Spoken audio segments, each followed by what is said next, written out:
चलो ये वाला सम ट्राई करते हैं, ये एक्चुअल एग्जाम क्वेश्चन है। सी तुम लोगों को सम का साइज वाइज थोड़ा डरावना लगेगा ना, लेकिन एक बात बताऊं, जो मैंने अभी तुमको सिखाया ना सेम ही चीज फील होगी तुमको। पढ़ो क्या लिखा है। सी जो सम मैं साथ में कर रहा हूं ना, साथ में ही रहो। तुमको खुद से ट्राई करने का मन होगा, उसके लिए होमवर्क देता हूं ना। ये चैप्टर ऐसा ना, एक दो सम मेरे साथ में लेके पूरा हाथ ही बैठ जावे ना, फिर करेंगे। तो क्या लिखा, mister Praveen, age 41 years, sportsman and an individual resident of India, furnishes following particulars of income earned in India and country Y. सी है ना, इंस्टीट्यूट का स्टाइल है। इन लोगों ना फॉरेन वर्ड नहीं लिखते, कंट्री ए, कंट्री बी, कंट्री सी। तो कभी भी ए बी सी डी करके कंट्री बोला हो ना, मतलब फॉरेन ही हो। अरे थोड़ा पढ़ने में अटपटा लगता है ना, हम लोग खो जाते हैं। तो कंट्री वाई मतलब कोई फॉरेन होगा, छोड़ना ए बी सी डी क्या लिखा है, फॉरेन है कोई। फिर क्या लिखा, इंडिया, और ये मेन अंडरलाइन कर, इंडिया। अरे भाई बहुत कीमती चीज है। डज नॉट हैव डट्टा, ये देखना ही पड़ता है सब में, क्योंकि डट्टा नहीं है तो परसेंटेज में विचर इज लोअर करेंगे। डट्टा है तो बात करना मुझसे, अमाउंट्स के बीच विचर इज लोअर होगा।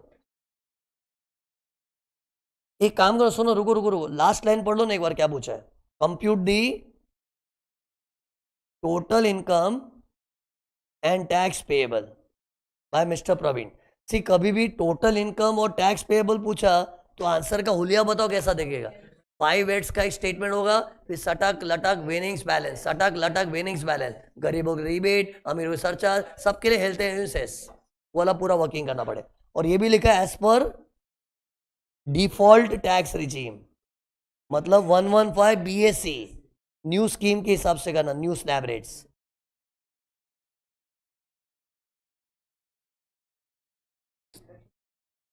ओके तो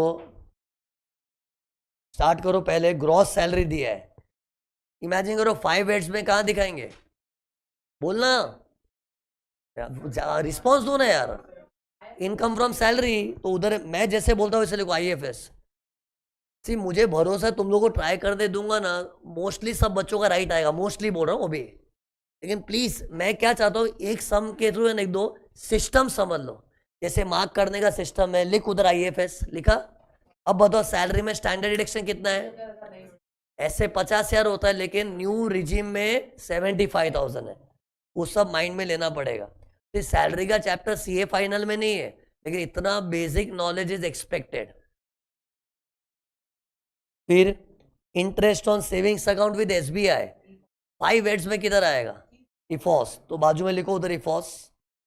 और सुन, बैंक में सेविंग्स अकाउंट होता है ना, सुनो ना, पूरा मेरे साथ रहना है सब में। बैंक में सेविंग्स अकाउंट होता है ना, तो 80 TTA नाम का डिडक्शन मिलता है। चैप्टर 6 से का टॉपिक तुमको कराने वाला हूं, लेकिन अभी इतना बेसिक नॉलेज याद रखो, कभी भी सेविंग्स अकाउंट से ब्याज मिलता है ना, 10,000 का डिडक्शन मिलता है 80 TTA, कितना, 10,000। लेकिन चैप्टर 6 से का दुकान बंद है, न्यू रिजीम है। तो पता है न्यू रिजीम में क्या क्या मिलता है चैप्टर 6 में से, JJ डबल ए, फिर 80 LA, फिर 80 CCD2, CCH2। ऐसा मैंने 115 BSc पढ़ाते टाइम बताया था। अब तुम लोग सोचोगे CCD2 CCH2 क्या है, वो तो चैप्टर 6 से होने वाला है ना। लेकिन मैंने तुमको न्यू रिजीम का सेक्शन पढ़ा तब कहा था ना कि चैप्टर 6 से में कुछ नहीं मिलेगा। क्या क्या मिलेगा, रट तो लो अभी, क्या क्या मिलेगा। JJ मिलता है, 80 LA मिलता है, LA तो IFSC वाला था ना। फिर CCD2 CCH2, CCD2 CCH2 क्या होता है चैप्टर 6 में पढ़ लेंगे। लेकिन ये कुछ ऐसे लोग हैं ना मिलेंगे, लेकिन ये तो साधारण चैप्टर 6 से आइटम था, TTA वो नहीं मिलेगा। तो मेरी तरह तुम लोग लिखो उधर, ऐसा लिखो, ऐसा पहले लिखना 80 TTA, फिर चौकड़े मारना।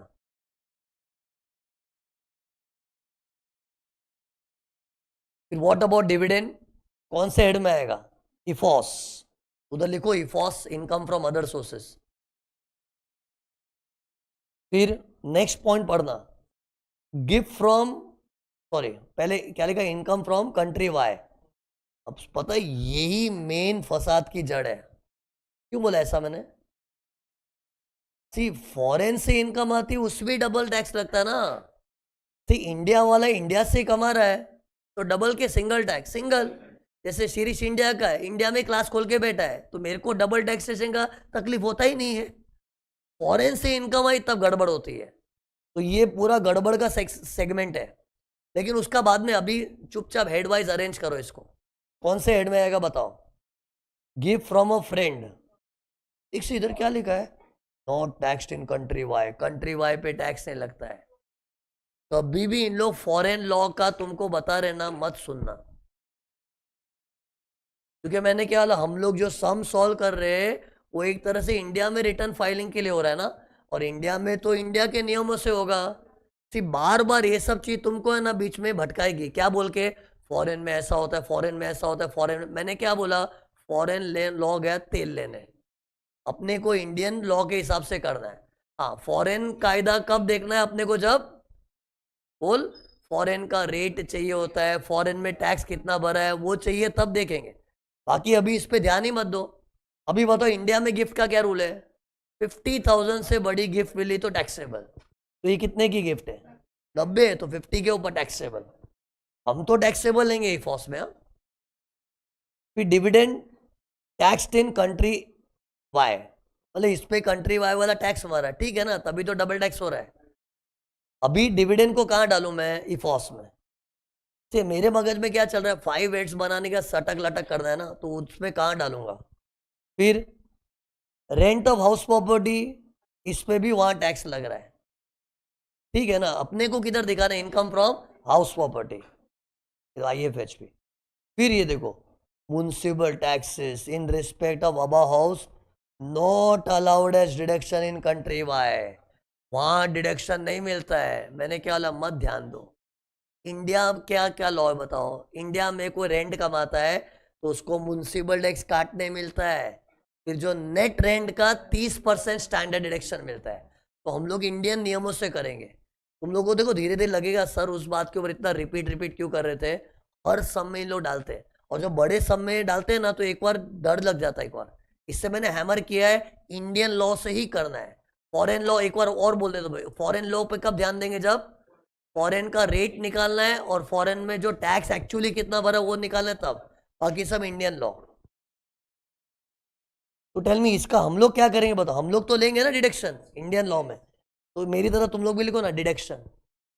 IFHP में डिडक्शन आएगा, और इनफैक्ट हम तो स्टैंडर्ड डिडक्शन भी लेंगे।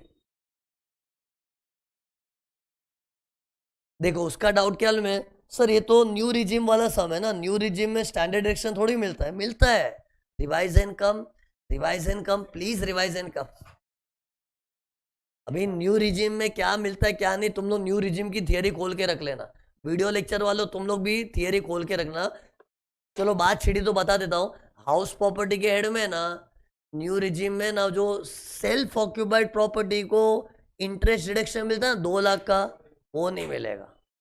और एक हाउस प्रॉपर्टी के हेड में जो लॉस आता है, अक्सर वो 2 लाख तक दूसरे हेड में एडजस्ट हो सकता है अक्सर, लेकिन न्यू रिजिम में नहीं होता।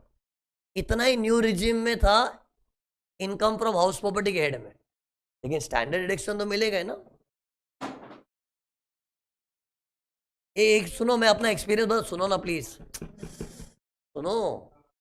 डबल टैक्सेशन के चैप्टर में है ना, सुन, चैप्टर 6A का नॉलेज और न्यू रिजिम का नॉलेज बहुत काम आता है। न्यू रिजिम मतलब 115 BSc, ट्रस्ट माई एक्सपीरियंस कि तुम लोग पहली बार, मैं तो रोज यही दिखता हूँ। तो चैप्टर 6A का टॉपिक, सी चैप्टर 6A जो ATC वगैरह है ना, फाइनल CA में क्या लगे, ये तो CA इंटर के टॉपिक है ना, लेकिन फाइनल CA में ऐसे सम्स में बहुत काम आता है। और कौन सा इधर काम आता है ऐसे सम में, 115 BSc। तो ये कहीं पर टॉप मार्जिन पे ऐसा लिख लो ना, ऐसा फॉर नहीं, ऐसा अभी बोला फिर भूल गए तो क्या फायदा। For this topic comma chapter 6A and 115 BSc is very important. क्या लिखा, for this topic chapter 6A and 115 BSc is very important.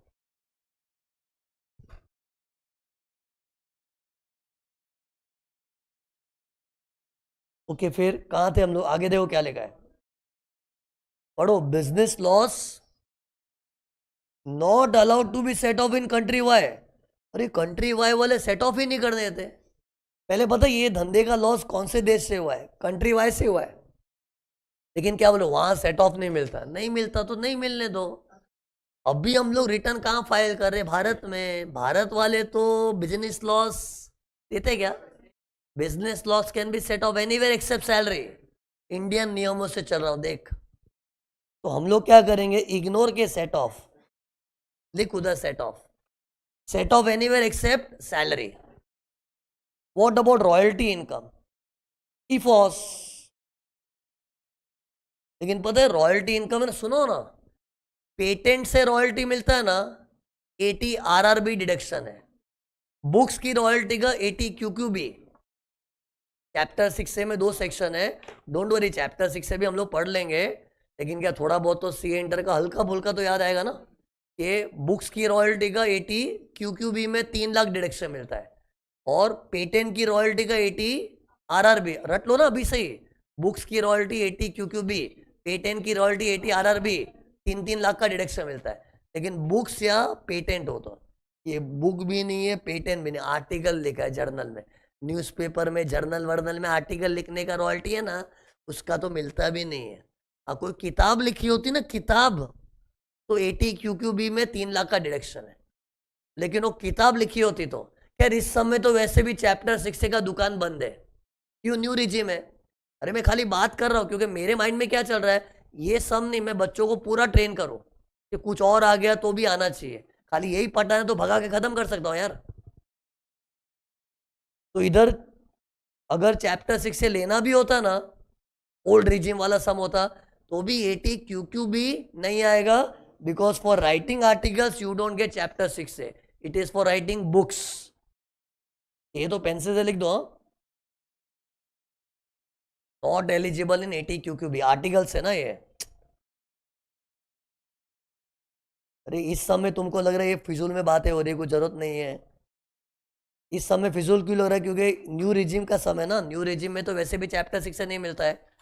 लेकिन बाय चांस ओल्ड रिजिम का होता तो बच्चे लोग एग्जाम में गलती क्या करके आते हैं? इधर 80 क्यू भी ले लेते, और वो गलत क्यों है? आर्टिकल्स लिखने का 80 क्यू भी नहीं है, कोई किताब लिखो तो मिलता है। फिर और क्या दिया है, नीचे बढ़ो। Country Y taxes dividend at 10% and all other income at 20%। इससे बताओ कंट्री वाई में क्या क्या इनकम बताओ ना। गिफ्ट है, गिफ्ट में तो उन लोग टैक्स ही नहीं मारते ना। डिविडेंड, रेंट बताना, और रॉयल्टी है, एक तो बिजनेस लॉस है। तो इन तीनों इनकम में से किस पे कितना रेट लगता है? डिविडेंड पे 10%, बाकी सब पे 20%। मतलब फॉरेन में भी कोई सिंगल रेट है कि डबल रेट है? तो एवरेज फॉरेन रेट बोला था उन्होंने, ये देख देख जरा देख, ये क्या, किधर गया किधर, हाँ ये देखो। तो इधर फॉरेन रेट भी एवरेज लेना पड़ता, उसका महत्व आएगा, क्योंकि हमारे सब में फॉरेन में एक रेट चल रही कि 2 रेट चल रही है? 2। डिविडेंड के लिए कितना बोला था? 10, और बाकी सब इनकम का 20। देखते कैसे करना है। तो ये सम रीड कर लिया, अब इसका देखो सॉल्यूशन मैं कर रहा हूँ। लुक हियर, लुक, तुम लोग कुछ मत करना, खाली स्क्रीन पर देखना। मैंने इसकी स्क्रीन भी बहुत प्यारी तरीके से तैयार की है, ताकि एक्सप्लेनेशन एकदम स्मूथली जाए। आंसर का हुलिया देख पहले, जानबूझ के मैंने पूरा फॉर्मेट दिखा दिया ताकि स्टूडेंट के मगज में बैठ जाए कि आंसर में 5 हेड्स ऑफ इनकम आएगा, फिर चैप्टर 6 से फिर एनटी आए, फिर और क्या बनेगा आंसर बता? Statement of tax. आंसर रट्टा हो गया, खाली एंड में है ना ये मेन इंपॉर्टेंट चीज होगी, रिलीफ वाले। और सेक्शन में क्या लिखा मैंने? 91, क्यों क्वेश्चन ने बोला था डट्टा नहीं है। ओके, अब तुम लोग बताते हो इनकम फ्रॉम सैलरी कुछ है बस सब में देख देख के बताओ फटाफट कितना है। क्वेश्चन में सैलरी कितना दिया था? 17,40,000, लेकिन स्टैंडर्ड डिडक्शन काटो, कितना आ गया? 1665 हो गया। चेक कर दो फटाफट। फिर इनकम फ्रॉम हाउस प्रॉपर्टी कैसे करूंगा? वहां के नियम के भारत के नियम, भारत, क्योंकि हम स्टेटमेंट भारत के लिए बना रहे हैं। तो कितना था? रेंट 3 लाख था, एक सॉरी, रेंट 3 लाख था। म्युनिसिपल टैक्स को पहले काटते फिर स्टैंडर्ड डिडक्शन आता है, याद है? सी इंटर में gross annual value, minus municipal tax net annual value, फिर उसका 30%। तो कितना है बताओ, 3 लाख माइनस 30, 270, 2,70,000 का 30% काटो, 1,89,000, 1,89,000। फिर बिजनेस, बिजनेस में लॉस है ना लॉस, तो बिजनेस लॉस इधर नील लिखा है क्योंकि उसको सेट ऑफ करना है। अरे बाहर इनकमों की लिस्ट बन रही है, लॉस को तो सेट ऑफ करना है ना। इनकम नाम पे कुछ था क्या बिजनेस का, इनकम नहीं ना, लॉस था, उसको सेट ऑफ करेंगे। इससे कहां सेट ऑफ करूं उसको मैं,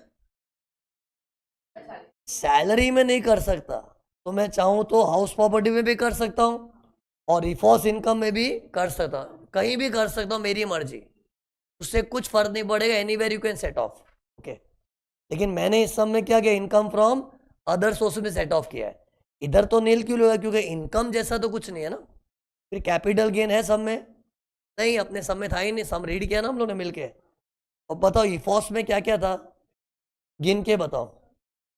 ये देखो इफॉस लिखा है सब मैंने, इफॉस इफॉस इफॉस इफॉस इफॉस, कितनी आइटम है, 1 2 3 4 5, 5 चीजें इफॉस की है।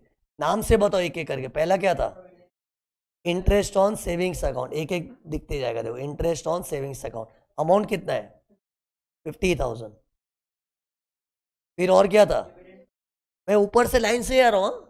नेक्स्ट इफॉस क्या था, डिविडेंड था, तो डिविडेंड अमाउंट, सॉरी गिफ्ट था गलत, ठीक है चलो डिविडेंड भी है, मैंने उल्टा आगे पीछे लिख दिया है, पहले गिफ्ट भी लिखा है 90, डिविडेंड भी था ना एक, कितना था 10 लाख। एक से सब इधर देख लो डायरेक्ट, सब इनकम को तो लिखना है। और कौन सी इनकम बची, रॉयल्टी, एक और रह गया इधर, डिविडेंड दो है ना, इंडिया वाला भी है फॉरेन वाला भी है, दोनों डिविडेंड आएगा।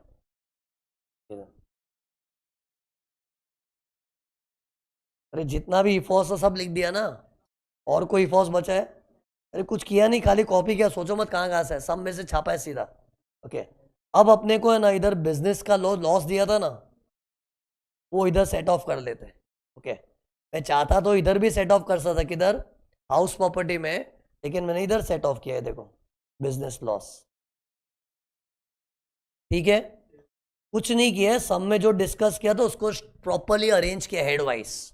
फिर ग्रॉस टुडे इनकम 32,84,000, चैप्टर 6 से नॉट अलाउड, ये दो मैंने लिखा जरूर है इधर, ATTT है, अरे ATTT का माहौल तो बना था ना, लेकिन लेंगे नहीं, नॉट अलाउड, क्योंकि न्यू रिजेम है। तो आंसर क्या आ गया 32,84,000। अब इसके बाद क्या करना है, स्टेटमेंट ऑफ टैक्स, सटक लटक लटक विनिंग्स बैलेंस, तो कुछ सटक लटक ये सब है क्या, नहीं है, तो देखो नील देखते हो खाली नील, सब नील, तो पूरा अमाउंट बैलेंस में जाएगा।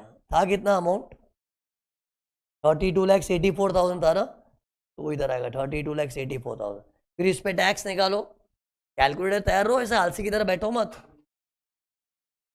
बट ये ओल्ड रिजीम से निकालने की न्यू रिजीम, तुमको न्यू रिजीम के लिए शॉर्टकट बताओ, मैंने बताया था एक दिन, याद है, न्यू रिजीम में अगर इनकम सीधा 30% स्लैब में पहुंचा, इसे न्यू रिजीम में 30% स्लैब 24 लाख के बाद चालू होता है, तो क्या करना चाहिए, पूरा 30% निकालने के बाद 420, 4,20,000 माइनस कर दो।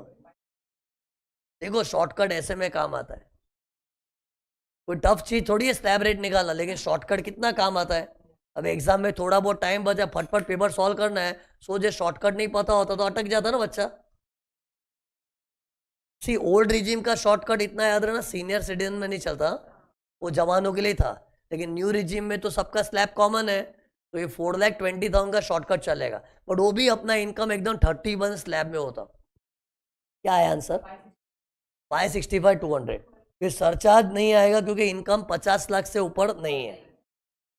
हेल्थ एंड एजुकेशन तो हमेशा आएगा, तो क्या है आंसर 587,808। अब रिलीफ का फॉर्मूला बोलो, डबली टैक्स इनकम इनटू दो रेट के बीच से विचर इज लेस, दो रेट के बीच डट्टा नहीं है ना, तो ये देखो doubly tax income multiply by average Indian rate average foreign rate whichever is less, दो रेट्स का विच इज लेस करना। ओके, तो देखो वही चीज मैंने इधर दोबारा से कॉपी की है, doubly taxed income into average Indian rate, average foreign rate, which is less. एक काम कर दे, पहले मुझे ये निकाल के दे दो, average Indian rate. Average Indian rate कैसे आएगा, उसके लिए अपने जो मेहनत से बनाया ना, ये देखो, ये look, health and education cess के बाद जो आंसर आता है ना, उसको ले लो कैलकुलेटर पे और डिवाइड बाय फाइनल एनटीआई। अपना एनटीआई ये इधर ही है, देखो ये रहा, मतलब फुल फाइनल टोटल इनकम से डिवाइड करना है। तो ये अपॉन ये परसेंटेज कितना है डिवाइड करके, 17 पॉइंट, चेक कर लो खाली, 17.90। ये देखो उसको अपनी जगह पे डाल रहा हूँ, ये आ गया। ओके, अब फॉरेन का टैक्स रेट भी निकाल लो। चलो, फॉरेन का टैक्स रेट कैसे निकालेंगे,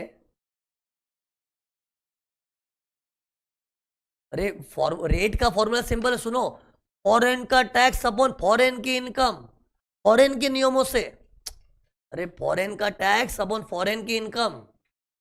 कितने लोगों वाले क्या लग रहा है, सर रेट तो दिया है ना, दिया है, दिया है, ये क्या दिया है, ये 10 तो डिविडेंड का था, 20% अदर इनकम का था, तो एवरेज क्या है, आधे लोग तो ये भी कर देते, सुन, 10 + 20 डिवाइड बाय 2। भाई ऐसे मत करना, ये एवरेजेस है ना, वेटेड जैसा होता है।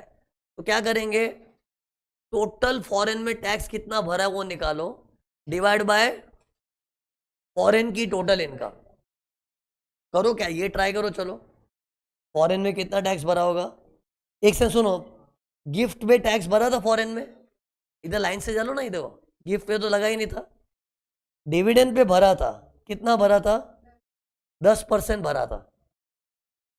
रेंट पे भरा था, और रेंट पे तो पूरे 3 लाख पे भरा था।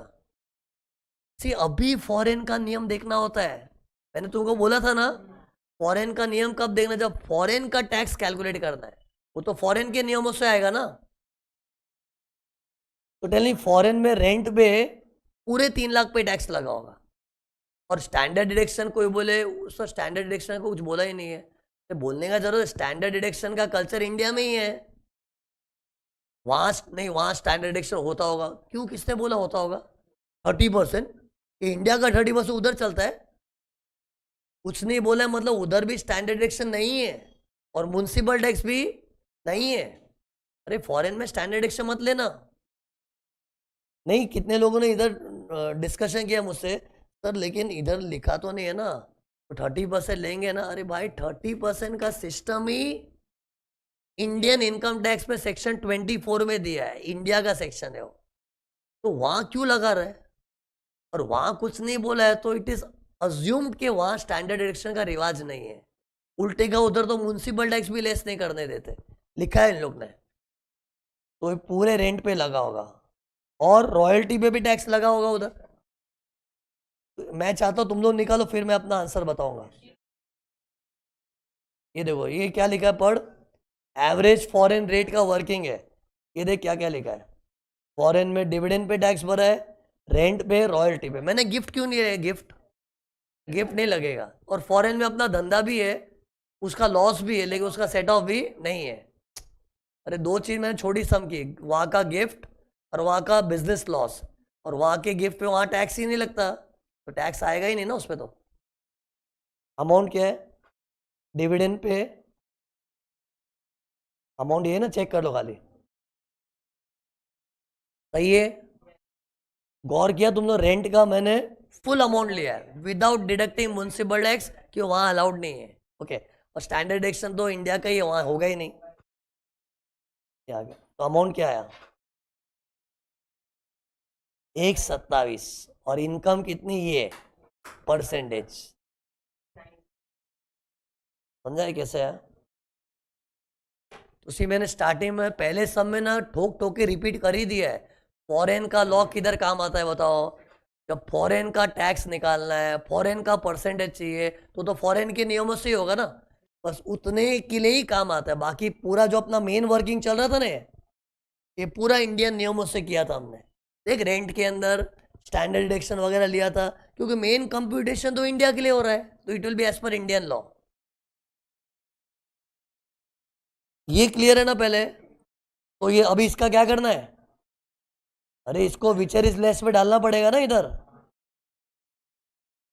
तो दोनों में से रेट कौन सी छोटी है? 16.93। तो उसको मैंने रेड में हाईलाइट भी करके रखा, समझता है ना वो सब? अब बताओ, ये भी थोड़ा चैलेंजिंग लगता है बच्चों को। चल हिम्मत है तो बता। सब लोग ट्राई करो, मैं रुकता हूँ 2 मिनट के लिए। वीडियो लेक्चर वाले तुम लोग भी ट्राई करो, डायरेक्ट मेरे आंसर का इंतजार मत करो।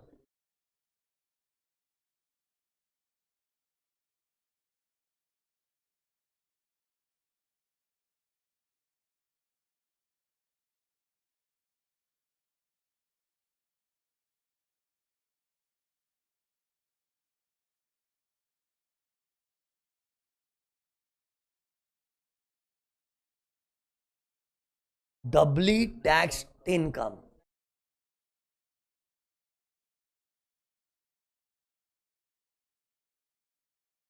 किया ट्राई?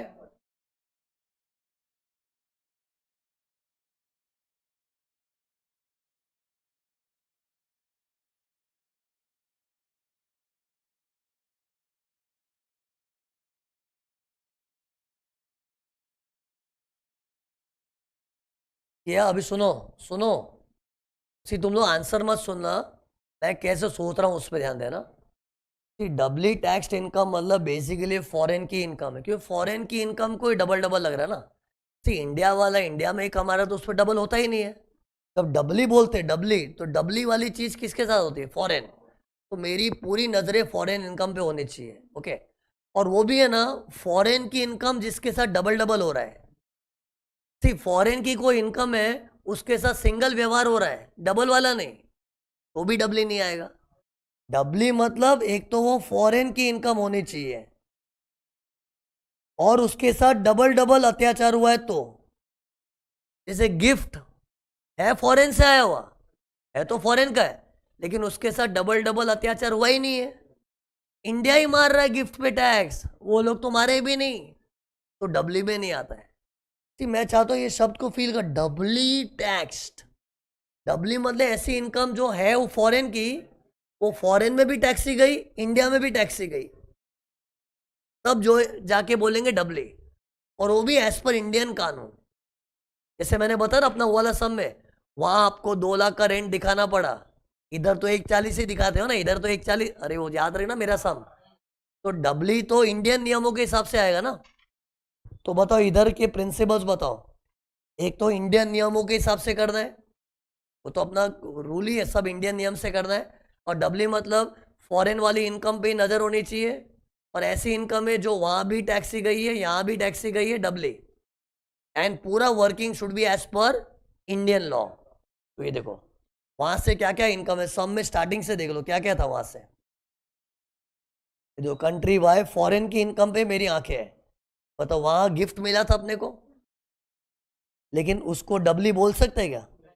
नहीं। एक सेकंड उसको, यार ये देखो, इधर मैंने गिफ्ट को क्यों नहीं लिया है? अभी कितने लोग सर आपने बोला इंडियन लॉ से करना है, अरे इंडियन लॉ से इधर सब फैक्टर पे ध्यान देना। प्रोविजंस इंडियन लॉ के लगेंगे, स्टैंडर्ड डिडक्शन वगैरह, लेकिन डबली का मतलब ही क्या होता है? डबली वो चीज जो वहां भी मर रही है, यहां भी मर रही है। तो गिफ्ट वैसा नहीं है ना। गिफ्ट को क्यों लूं? माना कि इंडिया में गिफ्ट पे टैक्स लगता है, लेकिन इंडिया वाला ही मार रहा है ना, फॉरेन में तो टैक्स ही नहीं लगा, तो इसके लिए अपनी कंप्लेन भी नहीं होनी चाहिए ना। तो मैंने डबली में देखो गिफ्ट को लिया ही नहीं है। अब बताओ और क्या वहां टैक्स लगा अपना?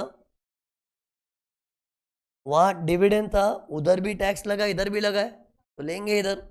वहां रेंट था, उधर भी टैक्स लगा, इधर भी ले, सब लेंगे। लेकिन रेंट का अमाउंट कौन सा लूंगा बताओ? ये देखो 1,89,000। ये पूरा वर्किंग इंडियन नियमों से होगा। अब समझ ना मेरा ये स्ट्रेस करना कितना जायज था। सब जब भी आंकड़े पकड़ेंगे ना as per Indian law, foreign law का कब ध्यान देना बताओ? रट, जब फॉरेन का परसेंटेज निकालना है, फॉरेन का एक्चुअल टैक्स निकालना है, तब फॉरेन लॉ देखने का। लेकिन अभी तो अपने ना इंडिया वाले ने तुझे क्या क्या डबल किया, तो रेंट का 189। सी कॉन्सेप्चुअली भी समझना, ये देखो लुक, एक्चुअली रेंट कितना था, 3 लाख था ना, तो सी उधर 3 लाख दिखा, लेकिन इंडिया में तो 189 दिखा है ना, कॉमन तो 189 है। वहां भले आप 3 लाख दिखाओ, लेकिन इंडिया में 189, तो 189 का रिपीटिशन हुआ है। 189 3 लाख का भी हिस्सा है, इधर भी दिख रहा है, तो डबली में आएगा। और क्या था, डिविडेंड में तो कुछ क्लैश है ही नहीं, रॉयल्टी भी था, वो तो सेम है। डिविडेंड रॉयल्टी का उधर भी टैक्स लगा, इधर भी लगा, ये देखो था ना, रॉयल्टी और ये डिविडेंड सेम अमाउंट है, 230 220। फिर बताओ क्या आएगा, बिजनेस लॉस का सेट ऑफ। कोई बोले सर बिजनेस लॉस का तो वहां सेट ऑफ नहीं मिलता ना, वहां नहीं मिलता है, लेकिन इंडिया वाले ने बिजनेस का लॉस काट के टैक्स है तेरे को। अरे उधर अगर 100 दिखाना पड़ रहा है और इंडिया में खाली 60 दिखाना पड़ रहा है, तो डबल टैक्सेशन का शिकार तो 60 ही है ना। 60 मतलब मैं सोचा सेट ऑफ मिल गया होगा, मीन्स वहां भले तूने 100 कमाया होगा, लेकिन इंडिया वाले 100 की कमाई में से सेट ऑफ करके 60 भी अटैक कर रहे हैं, तो डबल टैक्सेशन शिकार तो 60 ही हुआ ना, बराबर ना, क्योंकि इंडिया ने सेट ऑफ दिया है। ओके, तो ये 100 60 से क्या बोले, उधर 100 दिखाते हो, इंडिया में तो 60 ही दिखाना पड़ रहा है। अरे 60 में कुछ भी नंबर ले रहा हूँ, लॉस सेट ऑफ करेंगे तो आंसर छोटा हो जाता है ना। उधर बोले आप 100 दिखाते होगे, लेकिन इधर सेट ऑफ करके तो 60 ही दिखता है, तो इधर तो सेट ऑफ के बाद टैक्स मार रहे हैं ना, तो इधर सेट ऑफ भी लेना पड़ेगा। तो मतलब एक चीज एंड तक कायम रहेगी कि पूरा इंडियन लॉ के हिसाब से करना, ये भी इंडियन लॉ के हिसाब से किया है। तो फाइनली डबली टैक्स कितना है, 4,79,000। तुम लोगों ने देखो ओरिजिनली अलग अलग आंसर दिए थे, ये वर्किंग बहुत ज्यादा इंपॉर्टेंट है, ट्रस्ट माई एक्सपीरियंस। तो इसके कुछ कायदे याद रखो ना, क्या, एक तो पूरी वर्किंग इंडियन नियमों के हिसाब से होगी, और डबली मतलब वो सब फॉरेन वाला इनकम ही है, लेकिन वैसा जो डबल डबल मरा है बेचारा, जैसे गिफ्ट डबल डबल नहीं मरा था तो क्यों लूं, फील करो doubly taxed income and taxed as per the Indian provisions. Okay, अब क्या आया, दोनों में से लोअर रेट क्या था, 16.93, इससे मल्टीप्लाई कर दो, 81,095, this is the amount of relief you will get. अरे आ गया ना आंसर, इसको कहाँ डालना है, रिलीफ कितना है, 81,095। तो what is the final answer, 506,713। लेकिन सुनो, लास्ट में आंसर को है ना, you should round it off to nearest 10, nearest 10, तो लास्ट डिजिट 3 है ना, तो 3 है तो 13 को 10 कर दो, अगर 5 और मोर होता है ना तो 20 कर देते, जैसे 17 18 19 ऐसा होता है लास्ट में, तो 20 करते।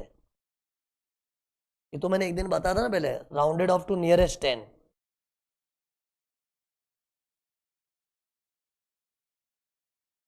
ओके लुक हियर सी, उसका डाउट क्या है, बिजनेस लॉस इधर हम लोगों ने सेट ऑफ किया है, तो इसका लॉजिक क्या है कि मेरे को पता है डबली टैक्स का मतलब क्या है, जो अमाउंट पे डबल डबल टैक्स लगा है।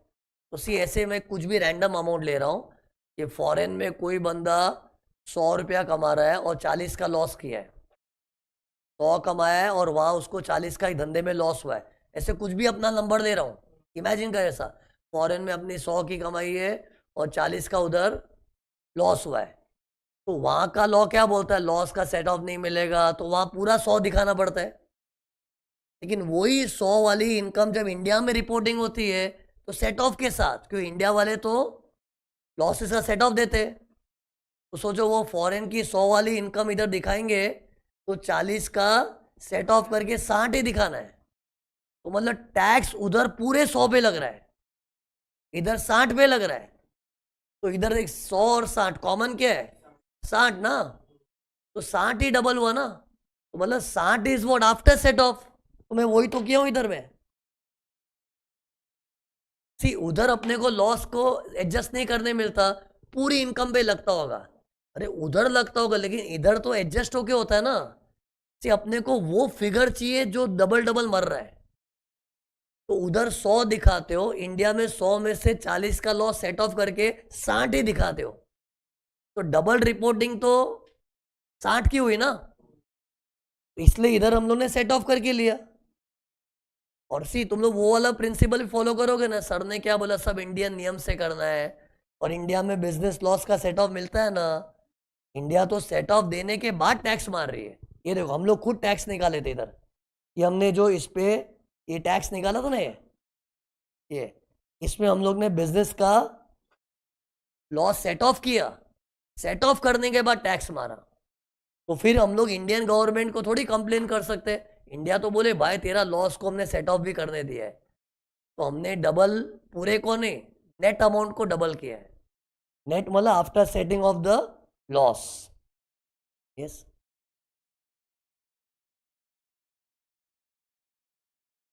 उसका डाउट क्या है, देखो लुक यार, ये जो 1,60,000 है ना, 1,60,000, उसका डाउट है कि वो गिफ्ट के सामने सेट ऑफ हुआ होगा। ऐसा नहीं होता है, लॉस का सेट ऑफ इज एक हेड दूसरे हेड में आता है ना, टोटल में होता है। मतलब वो क्या कर रही है में कि ये गिफ्ट के सामने एडजस्ट हो गया होगा, समझा उसके माइंड में क्या आ रहा है।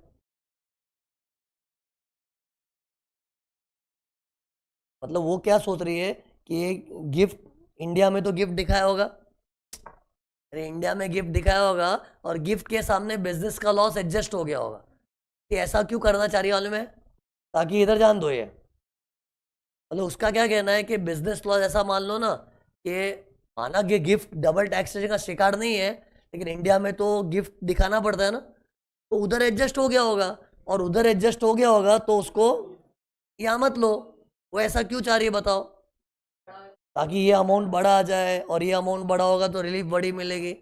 ऐसा नहीं होता, सुनो लॉसेस में क्या होता है, एक हेड का लॉस जब दूसरे हेड में आता है तो it is adjusted in the total. See income from other source में ना मल्टीपल इनकम्स होती है ना, तो उसका पहले टोटलिंग करते हैं, फिर बिजनेस एक अलग ही हेड है, तो हेड टू हेड एडजस्टमेंट होता है ना, फाइनल कंप्यूटेशन के बाद होता है। सी सेट ऑफ है ना अपने, मेरे पास 1000 टाइप की इनकम है, कुछ भी कहीं पे भी नहीं होता है। तुम लोग को पता नहीं सीए इंटर का याद है कि नहीं, सीए इंटर में सिखाया था, पहले एक होता है इंटर सोर्स एडजस्टमेंट, मतलब with in the head adjust करो, फिर with in the head adjust नहीं हो तो दूसरे हेड में जाओ, लेकिन दूसरे हेड में जाते हैं ना तो दोनों हेड को कंप्यूट कर देते हैं, तो बिजनेस को कंप्यूट करके आ गया लॉस, इफॉस भी कंप्यूट कर ले, फिर दोनों हेड के टोटलों को आपस में करते हैं। लेकिन उसके माइंड में जो चल रहा है ना, वो गवर्नमेंट अलाउ नहीं करेगी। वो क्या करे, टोटल क्यों, टोटल के अंदर गिफ्ट के सामने एडजस्ट करो, वो चल रहा है, लेकिन वो परमिटेड नहीं है ना। अपने को क्या, सेट ऑफ के कायदों को भी फॉलो करना है। सेट ऑफ का नियम क्या बोलता है, एक हेड का लॉस जब दूसरे हेड में जाता है तो दूसरे हेड की टोटल के सामने एडजस्ट होता है, टोटल के सामने। वो नहीं हो पाए फिर कैरी फॉरवर्ड की नौबत आती है। तो अपने को पूरे इफोस का टोटल करना है, पूरे इफोस का टोटल, है ना। जैसे मैं इफोस में एडजस्ट करूं तो इफोस का टोटल तो इतना ही है ना, ये IFHP था। जैसे मैंने इफोस में एडजस्ट किया ना, एक हेड टू दूसरे हेड, तो हेड के टोटल में एडजस्ट होता है। तो बताओ इफोस के हेड में टोटल क्या आ रहा है, 550, तो उधर बिजनेस लॉस एडजस्ट किया। मैं चाहूं तो HP के हेड में भी कर सकता हूं, तो ठीक है ना, HP के हेड में, लेकिन एक लॉस दूसरे हेड में जाता है तो टोटल टू टोटल एडजस्टमेंट होता है, तो वो रॉन्ग है आपका।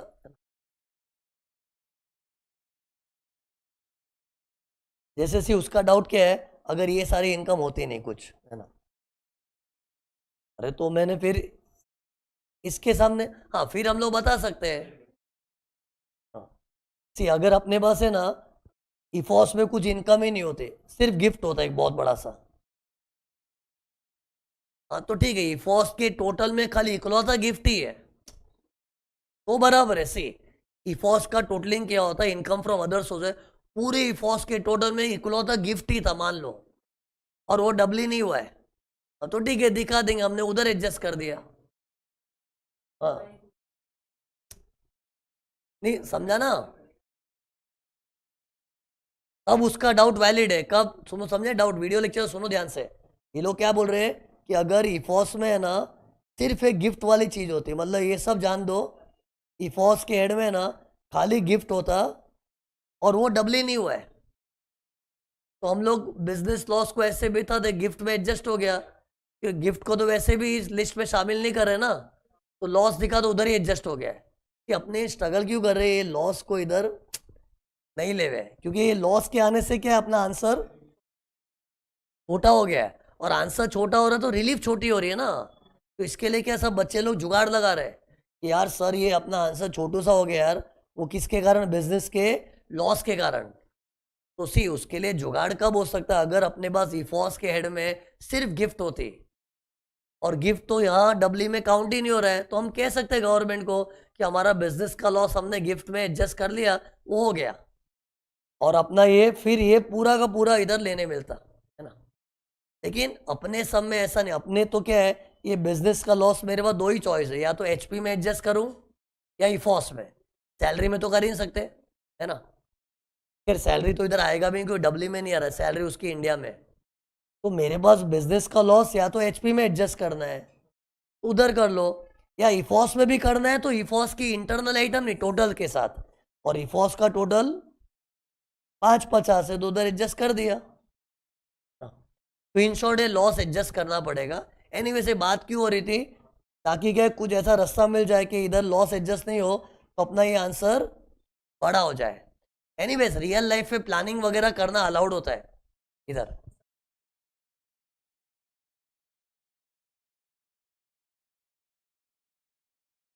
कोई भी लॉस हम लोग किस भी हेड में कर सकते हैं, ओके। एक सेकंड, फिर आंसर क्या है, अरे बोलो, सॉरी आंसर खत्म हो गया अपना, हाँ ये हो गया ना, ये खत्म हो गया, ये सम ही खत्म हो गया, ओके। अब है ना, इस सम में मेरे को ये बताओ कि अगर उस कंट्री के साथ हमारा डट्टा होता तो, एक्स्ट्रा कर रहा हूं मैं थोड़ा, सी हम लोग ने तो सॉल्व कैसे किया था बताओ, ये पढ़ के हमने कैसे सॉल्व किया था, बोलना जल्दी यार। हमने तो सॉल्व किया था कि उन लोगों का डट्टा वट्टा नहीं है, वैसा सम था, तो उतना ही करना, एक्स्ट्रा मत करके आना पेपर में, टाइम नहीं होता है। लेकिन एक बार मेरी खातिर बताओ कि मान लो हमारा उस देश के साथ डट्टा होता, आंसर में क्या चेंज आता बताओ। डट्टा होता है तो एक सेकंड, फॉर्मूला क्या था, एक मैं भूल गया हूं, ये देखो ऐसा होता है ना, W tax income into average rate compare with actual foreign tax का अमाउंट, फिर विचर इज लेस। तो करो, सारे आंकड़े सामने, ये देखो, हाँ ये रहा, इधर गया सब, हाँ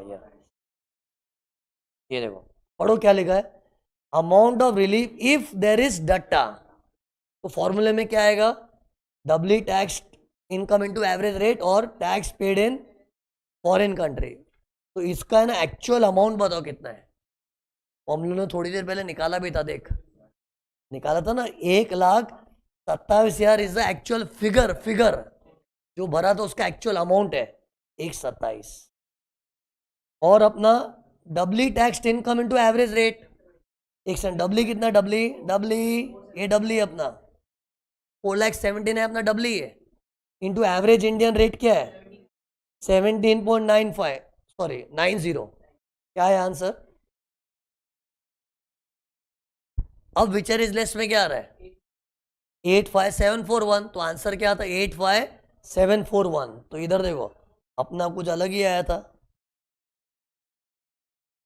अपना आंसर क्या आया था, अपना 81,000 समथिंग था ना, वो तो नो डट्टा सिनेरियो में था, और डट्टा होगा तो देखिए आंसर अपना थोड़ा बढ़ रहा है, आंसर कितना मिल रहा है, क्या आया था 85,740, मतलब थोड़ी रिलीफ ज्यादा मिल रही है। ये तो कब अगर डट्टा होता तो, लेकिन इस सम में ये मैंने जो किया ना, it is an additional working just for practice, okay. अब एक और सम कर रहा हूं मैं, लुक हियर,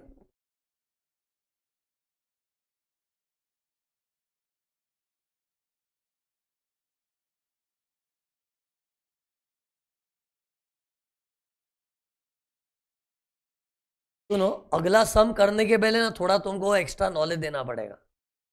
अभी नए सम में नई चीज क्या होगी मैं, फॉरेन से जो इनकम आई है ना, उन लोगों ने डॉलर्स पाउंड्स में एक्सप्रेस की होगी, उसको रुपीस में कन्वर्ट करना है। अरे अपने इंडिया में रिटर्न कैसे फाइल करेंगे, भारत की इनकम तो दिखाएंगे ही, फॉरेन की इनकम भी दिखाएंगे, लेकिन फॉरेन की इनकम है तो फॉरेन की ना, फॉरेन तो डॉलर में कमाया होगा, पाउंड में कमाया होगा, तो डॉलरों को पाउंडों में, पाउंडों को इंडिया में रुपीस में दिखाना पड़ेगा, क्योंकि हम लोग जो सम सॉल्व करते हैं ना, इट इज इंडिया में कैसे दिखाएगा तू। लेकिन हकीकत में इनकम फॉरेन की है तो अर्निंग तो फॉरेन करेंसी में हुआ होगा। सी पिछले सम में क्यों नहीं था ऐसा, क्योंकि पिछले सम में डायरेक्टली रुपीस ही दिया था। लेकिन सोचने वाला बात था ना, हमने पिछला सम जो किया था, ये देखो वहां बताओ, ये जो अपने को डिविडेंड वगैरह मिला था, ये कहाँ मिला था? फॉरेन कंट्री में, तो डॉलर्स वगैरह मिला होगा। वहां जो रेंट भी मिला था, ये फॉरेन कंट्री का, तो एक्चुअली डॉलर्स में मिला होगा। लेकिन वो तो तेरा नसीब था कि ये सम में डायरेक्ट रुपये में दिया था। लेकिन सम को टफ बनाना तो क्या करेंगे, फॉरेन करेंसी, मतलब यही सब सोच, ये कंट्री वाई की इनकम को सब इन लोग डॉलर्स में एक्सप्रेस किया है। तो चैलेंज क्या आ जाएगा, उसको आईएनआर में कन्वर्ट कैसे करना है वो मैं सिखाऊंगा। सिंपल है, खाली ये अपने को टेबल याद करना पड़ेगा। इमेजिन सम कैसा है, अभी जो सम सॉल्व किया था ना, वैसा ही सम इमेजिन करो, लेकिन फॉरेन की सब चीज इन लोग ने डॉलर्स पाउंड्स वगैरह में दी है। तो लुक हियर, ये देखो, सबसे पहले इनकम फ्रॉम सैलरी, मैंने सब हेड का बताया है। इनकम फ्रॉम सैलरी को कैसे कन्वर्ट करते वाले में, जिस महीने की पगार है उसका प्रीसीडिंग मंथ एंड रेट। जून महीने की पगार, जून महीने की पगार मेरी $5 थी, डॉलर तो उसको रुपीस में कैसे कन्वर्ट करूंगा? जून महीने की पगार है ना, तो उसके पहले कौन सा महीना था, मई, तो मई का लास्ट डेट क्या, 31 मई, 31 मई का रेट ऑफ एक्सचेंज सब में ही देंगे, सब में दिया हुआ आएगा। लेकिन सब में तो बहुत कुछ दे देंगे, सही चीज पकड़ो। तो सही चीज क्या पकड़ने का, प्रीसीडिंग मंथ एंड रेट। तो पढ़ो इधर क्या लिखा, एक से मंथ एंड रेट, वो भी कौन सा month, preceding the month in which salary is due. तो टेल मी, अगर सैलरी दिसंबर महीने की है तो नवंबर का जो रेट ऑफ एक्सचेंज 30 नवंबर का, उसको बेंचमार्क रखना है, मतलब उसको बेस लेके कन्वर्जन करना है। सम कराऊंगा, एक बार तुम लोग रूल देख लो ना। फिर कैपिटल गेन्स का देख लो, मैं जो पहले दिखा रहा हूं देखना, कैपिटल गेन्स का सेम मंथ एंड रेट, मतलब क्या मंथ एंड, जब भी मैं मंथ एंड बोलूंगा ना, प्रीसीडिंग मंथ, जैसे कैपिटल गेन कब होता है, कोई प्रॉपर्टी बेची होती है, तो मान लो मैंने अगस्त में प्रॉपर्टी बेची थी, अगस्त में बेचा था, तो गेन अगस्त में क्रिएट हुआ था, तो अगस्त के पहले क्या था, जुलाई, तो जुलाई 31 का rate of exchange. Rate of exchange चिंता मत कर, सब में दिया होगा, लेकिन किसको पिक करना है वो मैं सिखा रहा हूं। तो कैपिटल गेन्स में क्या लिखा, पढ़ो, month and, which month, preceding the month when asset is transferred. Okay, फिर इनकम फ्रॉम अदर सोर्स में इंटरेस्ट और डिविडेंड इनकम के लिए देखो क्या है, सेम रूल, ये देखो, अरे सब मंथ एंड रेट ही है। लेकिन बताओ, मंथ एंड तो सिंपल लगता है, लेकिन कौन से महीने को बेस लेने का, सैलरी में तो सैलरी जब ड्यू हुआ था तभी, सैलरी, कैपिटल गेन में जब प्रॉपर्टी बेचा था तभी, इंटरेस्ट ऑन सिक्योरिटीज में क्या लेंगे, इसका भी ड्यू डेट होता है। जैसे डिबेंचर्स बॉन्ड्स पे इंटरेस्ट अपने को कई बार 30 जून दिसंबर, जून दिसंबर, ऐसा हाफ ईयरली इंटरेस्ट मिलता है। तो जो भी इंटरेस्ट का ड्यू डेट होगा वो मंथ एंड नहीं, प्रीसीडिंग मंथ एंड, लिखा मंथ एंड है, लेकिन वो वाला मंथ के प्रीसीडिंग, प्रीसीडिंग। तो क्वेश्चन है, बोला है interest falls due on June and December, June and December, June and December, तो जून का इंटरेस्ट मई से कन्वर्ट होगा, दिसंबर का इंटरेस्ट नवंबर से कन्वर्ट होगा। ओके, वो क्वेश्चन में देख के समझ जाएगा। तो इधर क्या लिखा, पढ़ो, जिस महीने में इंटरेस्ट ड्यू हुआ था उसका preceding month. Okay, dividend, dividend भी मंथ एंड रेट, लेकिन पता है डिविडेंड में कौन सा महीने को बेस पकड़ेंगे, जब डिविडेंड डिक्लेयर हुआ था और जब रिसीव हुआ, whichever is earlier, declared और received whichever is earlier. Normally see declare पहले होता है फिर शेयर होल्डर को मिलता है ना, लेकिन इंटरिम डिविडेंड तो पहले ही मिल जाता है। ओके, एक्चुअली सी टेक्निकली पता है क्या होता है, दो तरह के डिविडेंड होते हैं, इंटरिम और फाइनल डिविडेंड। फाइनल डिविडेंड है ना, डिक्लेरेशन बेसिस पे टैक्स होता है। इंटरिम में डिक्लेयर नहीं करते, अचानक मिल जाता है, तो जब मिला तब, तो वो महीना बेस लेना है। तो बताओ फाइनल डिविडेंड सब में है तो क्या करोगे? जब फाइनल डिविडेंड डिक्लेयर हुआ था, जैसे बोलेंगे dividend was declared in Feb महीना, तो फेब में डिक्लेयर हुआ था ना, तो उसके पहले वाला मंथ। लेकिन वो डिक्लेरेशन फाइनल डिविडेंड्स में होता है, इंटरिम डिविडेंड में कोई डिक्लेयर नहीं होता है, जब रिसीव हुआ तब। तो इधर देखो क्या लिखा है, मतलब या तो डिक्लेयर्ड को बेस ले लो या रिसीव्ड को, है ना। वो डिपेंड करता है वो फाइनल डिविडेंड है के इंटरिम डिविडेंड, वो हम देख के समझ जाएगा, चिंता मत करो। मेन क्या है, मंथ एंड रेट किधर किधर लेनी मैंने एक साथ बता दिया है। और पता है कुछ चीजें मैंने बताई नहीं, क्या नहीं बताया? एचपी, पीजीबीपी और रिफॉस के अंदर other income, other than interest and dividend, इन लोग का थोड़ा अलग हिसाब है। लेकिन बाकी पहले रट लो, हर हेड मतलब स्टाइल ही मैं जैसे बताऊं वैसे याद करना है। हर जगह month end month end month end month end month and, लेकिन 3 जगह ईयर एंड रेट। कौन सी 3 जगह? एचपी, बिजनेस और बाकी सब इफॉस इनकम्स, उसमें मंथ एंड रेट नहीं, ईयर एंड रेट। जैसे अपने एग्जाम में ईयर क्या 25-26, तो उसका ईयर एंड क्या 31 मार्च 26, उस दिन का रेट ऑफ एक्सचेंज पकड़ना है। क्यों बताओ? ये देखो, जैसे बिजनेस इनकम महीने टू महीने अक्रू होता है कि साल के एंड कंप्यूट होता है? साल के एंड, क्योंकि पूरे साल भर धंधा करते, माल बेचते, खरीदते बेचते, और पूरा कंप्यूटेशन ऑफ प्रॉफिट तो साल के एंड में अराइव होता है ना। तो उधर लॉ ने क्या ईयर एंड रेट को प्रेफर किया है। इफॉस में भी ईयर एंड रेट, कि जैसे बिजनेस में डिडक्शन विडक्शन लेके कंप्यूटेशन करते हैं ना, इफॉस में भी डिडक्शन विडक्शन लेके कंप्यूटेशन करना होता है। हाँ, रेंट के लिए कोई आर्ग्यू कर सकता है कि सर रेंट तो महीने महीने का रहता है ना फिक्स्ड, तो उधर मंथ एंड रेट लेना चाहिए, लेकिन लॉ ने इधर भी ईयर एंड रेट बोला है। ये थोड़ा अजीब है, रेंट में थोड़ा वियर्ड लग रहा है, क्योंकि रेंट भी क्या है, हर महीने का फिक्स्ड रेंट है। अप्रैल मई जून, month to month rent accrue होता है ना यार। अरे प्रॉपर्टी भाड़े पे लगाते तो क्या होता है, हर महीने का फिक्स्ड रेंट होता है, तो वो क्या है। लेकिन उधर भी है ना, कंप्यूटेशन का मगजमारी होता है ना, कि रेंट कमाते। खैर इंडिया में तो कंप्यूटेशन नहीं होता ज़्यादा, क्या स्टैंडर्ड डिडक्शन में सब हो जाता है। लेकिन जो भी है, लॉ को क्या लगता है, रेंट में भी कंप्यूटेशन इन्वॉल्व होती है, और कंप्यूटेशन इन्वॉल्व है तो उसको साल के एंड में। ऐसे तो सैलरी भी कोई बोला कंप्यूटेशन, सैलरी का कंप्यूटेशन नहीं के बराबर है, एक स्टैंडर्ड डिडक्शन ही है ना।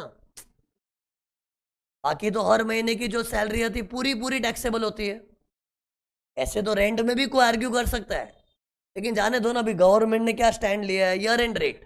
ओके, बाकी इधर एक बार थोड़ा फील होता है कि इधर भी मंथ एंड रेट को बेंचमार्क ले सकते थे, पर इतना तो पक्का है कि बिजनेस तो मंथ एंड रेट से चल ही नहीं सकता।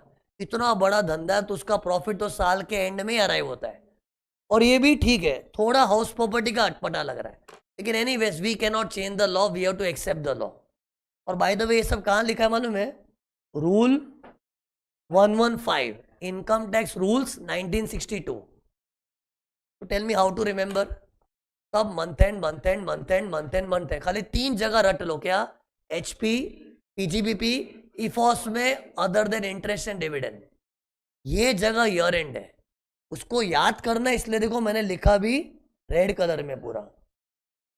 और एक चीज को कन्वर्ट करना पड़ सकता है, एक से देखो, थोड़ी देर पहले मैंने बताया तुमको, ये क्या कहा था, ये देखो, ये अगर डट्टा नहीं होता है तो हम लोग कैसे करते हैं? इधर ये बताओ, ये क्या था?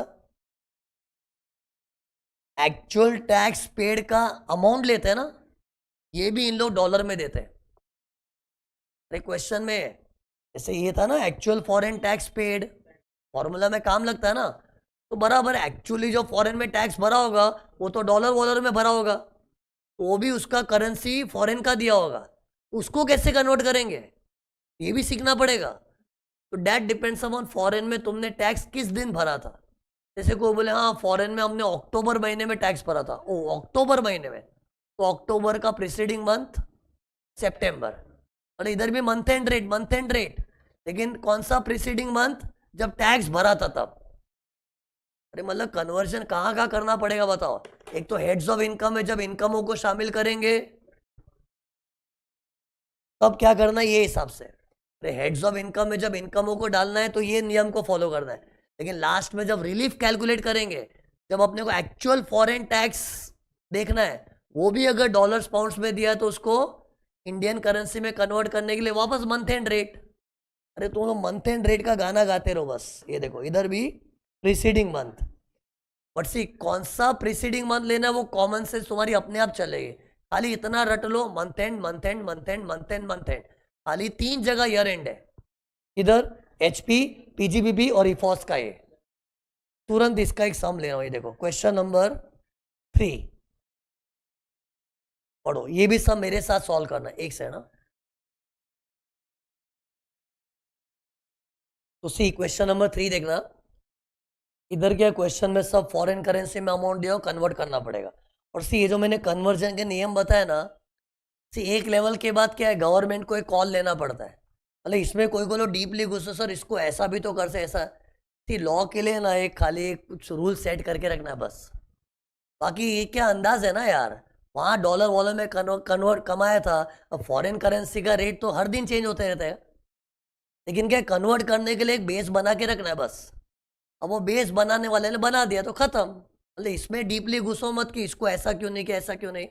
बस ये बेस अपने को फॉलो करना है and it has to be standardise because the law is common for the whole country. Okay, तो ये माइंड में रखते हुए सॉल्व करते हैं। सी पढ़ो क्या लेगा। महेश 50 साल का आदमी है, सीईओ है silver India limited.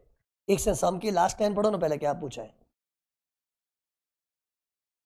Compute the total income, वापस देखो total income and net tax liability, वो भी he is paying tax under section 115 BSc, मतलब ओल्ड रिजीम के न्यू रिजीम।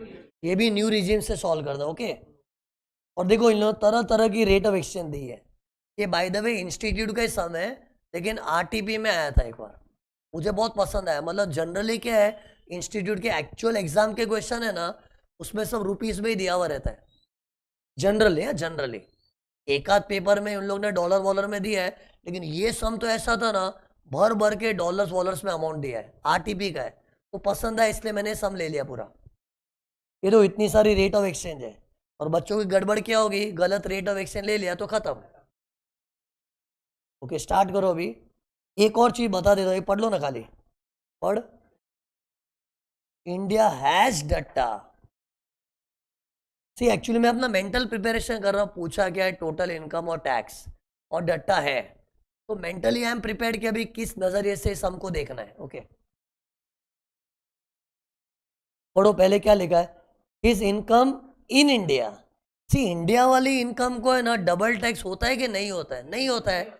इंडिया में रहने वाला इंडिया में ही कमा रहा है तो सिंगल टैक्स।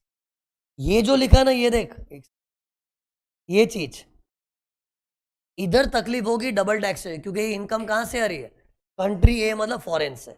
मेरे को सबका इफेक्ट बताओ ना। पहले सैलरी को कौन से हेड में डालेंगे, आईएफएस लिखो मेरी तरह तुम लोग भी, इनकम फ्रॉम सैलरी।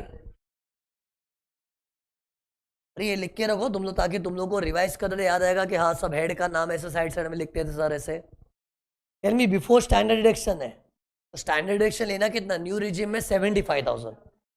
फिर what about interest in respect of self occupied property. पता है सेल्फ ऑक्यूपाइड प्रॉपर्टी में इनकम जीरो भी होती है ना, उसके बावजूद भी 2 लाख का डिडक्शन मिलता है। लेकिन ओल्ड रिजीम में, न्यू रिजीम में सेल्फ ऑक्यूपाइड प्रॉपर्टी के लिए जो हाउसिंग लोन का इंटरेस्ट होता है, वो जो 2 लाख का मिलता है ना, वो डिडक्शन नहीं मिलेगा। तो देखो मैंने कैसे पेश किया, इधर डिडक्शन लिख के चौकड़ी मारा है। अगर ये ओल्ड रिजीम का सम होता तो लेते हम लोग। What about interest on bank FD, IFOS. Tell me bank FD पे कुछ चैप्टर 6 से है क्या। जो सेविंग्स अकाउंट होता है ना, एटी टीटीए के अंदर सेविंग्स अकाउंट का मिलता है। लेकिन बुढ़े लोग होते हैं ना, बुढ़े लोग को तो सेविंग्स अकाउंट, एफडी अकाउंट, हर अकाउंट का मिलता है एटी टीटीबी में। इंटरेस्ट इनकम के 2 सेक्शन, टीटीए टीटीबी। टीटीए जवानों को 10,000 का डिडक्शन देता है सेविंग्स अकाउंट पे। टीटीबी बुढ़े लोग के लिए, सीनियर लोग के लिए 50,000 का डिडक्शन देता है, चाहे कोई भी अकाउंट हो बैंक का, सेविंग्स एफडी कुछ भी। खैर मैं कल एक्स्ट्रा डिस्कशन कर रहा हूँ, ये तो खैर बुढ़ा है भी नहीं, और जो भी इस सब में तो चैप्टर 6 से वैसे भी लेना नहीं है क्योंकि न्यू रिजीम है। फिर अभी देखो कंट्री ए से इनकम आई है, पहले इनकम फ्रॉम बिजनेस दिया है, इसका हेड बता, जल्दी हेड बता। आईएफबी पीजीबीपी में आएगा, लेकिन अमाउंट देख 25,000 यूएस डॉलर्स। तो इसको रुपीस में कन्वर्ट करना है, मैंने क्या रटाया था बता, बिजनेस का ईयर एंड रेट से चलेगा, तो ईयर एंड रेट ढूंढ, ढूंढ किधर है अपना, ईयर एंड 31 मार्च 26 है, तो रेट क्या हो गया 71, देखा जल्दी देखो ये 71 आ गया। तो ये देखो मेरी तरह तुम लोग भी लिख दो इधर बाजू में 71। बिजनेस का रूल क्या है, year and rate, year and rate. फिर रेंट फ्रॉम हाउस प्रॉपर्टी, इसका हेड बताओ आईएफएचपी, और इसका कन्वर्जन कैसे करना है, ये भी ईयर एंड रेट था। क्या क्या ईयर एंड रेट में क्या क्या था, बिजनेस, हाउस प्रॉपर्टी और इफॉस में other than interest on securities and dividend. एक से बाद में क्या लिखा है, municipal tax in respect of a house not allowed as deduction in country A, मतलब कंट्री ए में डिडक्शन नहीं मिलता, ये मतलब फॉरेन के लॉ का बता रहा है, ध्यान ही मत दो, सुनने का भी नहीं। फॉरेन लॉ पे ध्यान कब देंगे बताओ, जब फॉरेन का रेट निकालना है या फिर फॉरेन का टैक्स कितना है वो निकालना है तभी, बाकी तो अपने को इंडियन नियमों से चलना है ना, और इंडिया में तो म्युनिसिपल टैक्स माइनस करने का रिवाज है। तो इधर देखो मैंने क्या लिखा है, डिडक्शन, हम तो लेंगे ना डिडक्शन, इनफैक्ट हम लोग तो म्युनिसिपल टैक्स को डिडक्ट करने के बाद स्टैंडर्ड डिडक्शन भी लेंगे, क्योंकि पूरा कंप्यूटेशन इंडियन नियमों से होता है, इंडियन नियमों से। इसका भी कन्वर्जन कैसे होगा, वो तो पूरा एचपी का इनकम निकालने के बाद ही होगा। एचपी कैसे है इधर, rent minus municipal tax minus standard deduction, जो भी रिजल्टिंग आंसर आएगा उसको 71 से कन्वर्ट करेंगे। फिर डिविडेंड इनकम कंट्री ए से मिला है, where the dividend is declared and paid in March, मतलब डिक्लेयर भी मार्च में हुआ है, रिसीव भी मार्च में हुआ था। एक सेकंड, डिविडेंड का क्या रूल था, मंथ एंड रेट, जब भी डिक्लेयर रिसीव हुआ है उसका प्रीसीडिंग मंथ, तो इधर डिक्लेयर रिसीव कब हुआ है, मार्च में डिक्लेयर रिसीव हुआ है, उसका प्रीसीडिंग मंथ होता है फेब, तो फेब का ढूंढो, फेब 26, फेब 26 इधर ये रहा, फेब 26 ये रहा, तो $1.70 पकड़ना पड़ेगा, तो भाई 70 आएगा, इधर लिख रहा हूं देखो 70। एक से इधर हेड लिखना बोल के, हेड कौन सा, इफॉस। फिर शॉर्ट टर्म कैपिटल गेन्स, एक से पहले इधर मैं हेड लिख देता हूँ, देखो हेड लिखा, देखो तुम लोग भी लिख दो सीजी, सीजी में आएगा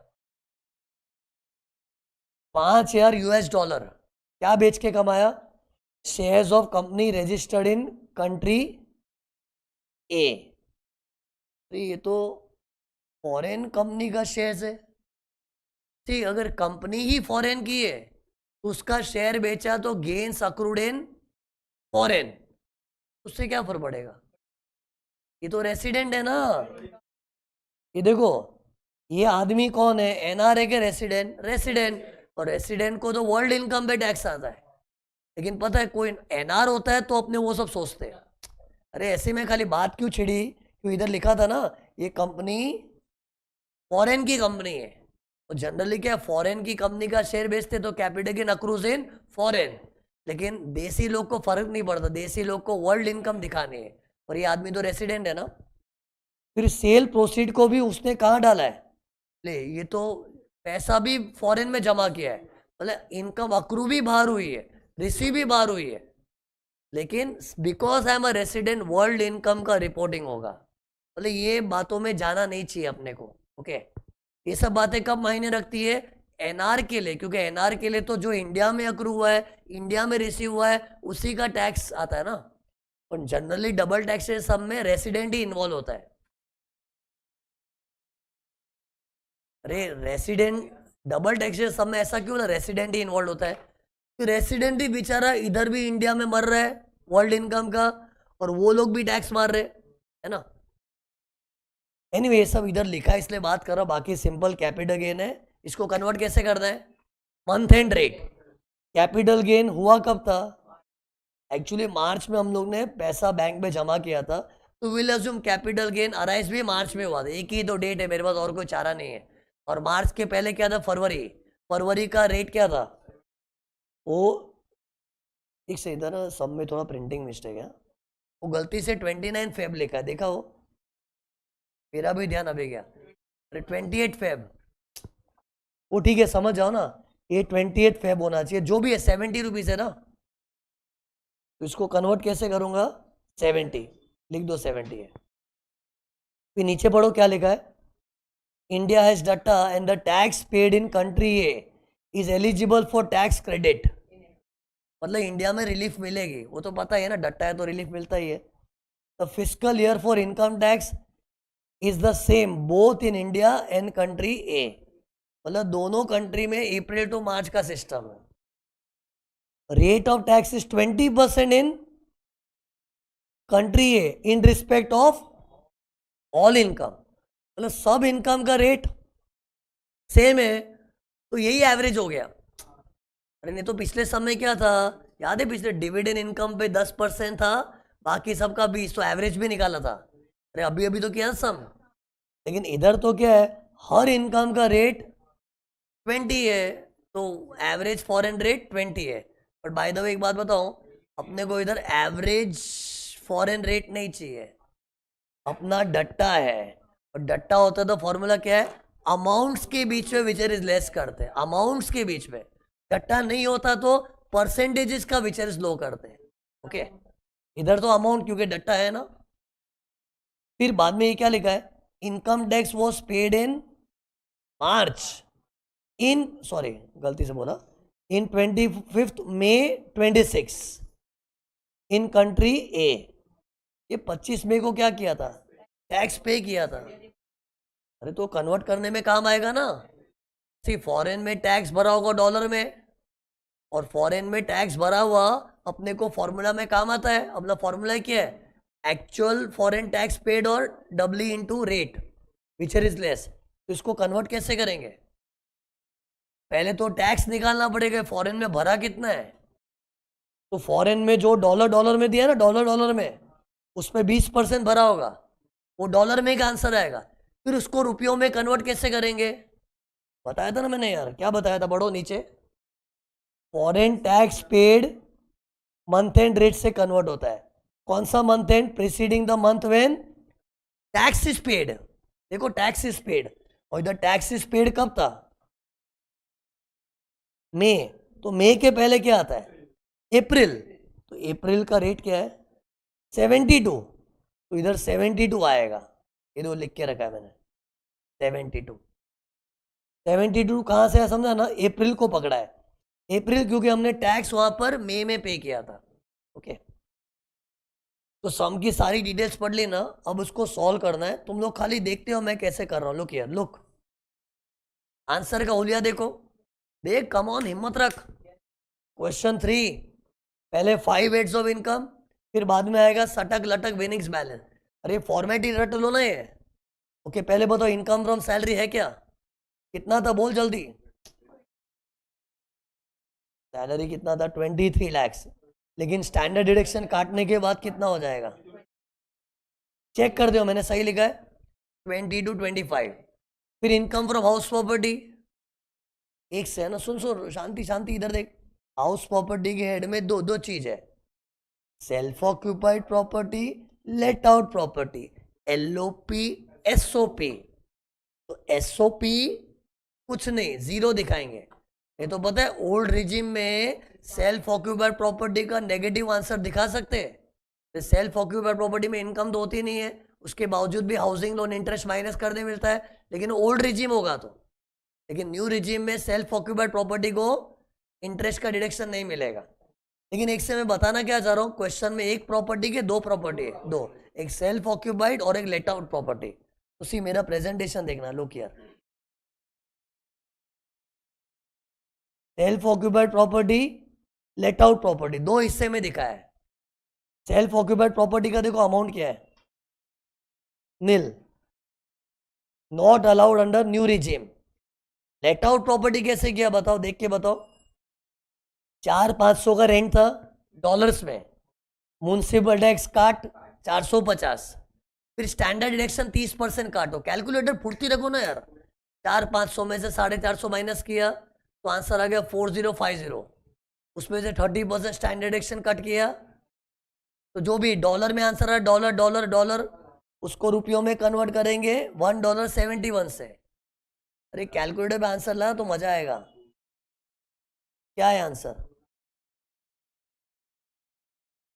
201,285 आएगा। ये तो वर्किंग दिख रही है इधर। पहले पूरा डॉलर्स में आंसर निकाला था मैंने, इनटू रेट 71। अरे आइटम वाइज कन्वर्जन मत करो, पूरा एचपी का इनकम कंप्यूट करने के बाद कन्वर्जन। फिर और क्या बताओ, बिजनेस है क्या सब में? दिया था ना इधर, कितना है? $25,000। ये तो डॉलर है, तो रुपीस के लिए मल्टीप्लाई बाय 71। ये सही किया ना मैंने। फिर कैपिटल गेन्स है, बहुत समय ना सब डाला इन लोग ने। कैपिटल गेन्स भी है, कितना था? शॉर्ट टर्म गेन था, और उसको कैसे कन्वर्ट करने का डिसाइड किया था हम लोग ने? 70 के हिसाब से $5,000 का गेन दिया है readymade, 3,50,000। Income from other source का कोई कैंडिडेट है क्या? ये था देखो, इंटरेस्ट ऑन बैंक एफडी, और एक कुछ भी था, डिविडेंड भी था, लेकिन डिविडेंड को कन्वर्ट करके लिखना पड़ेगा ना 70 के हिसाब से।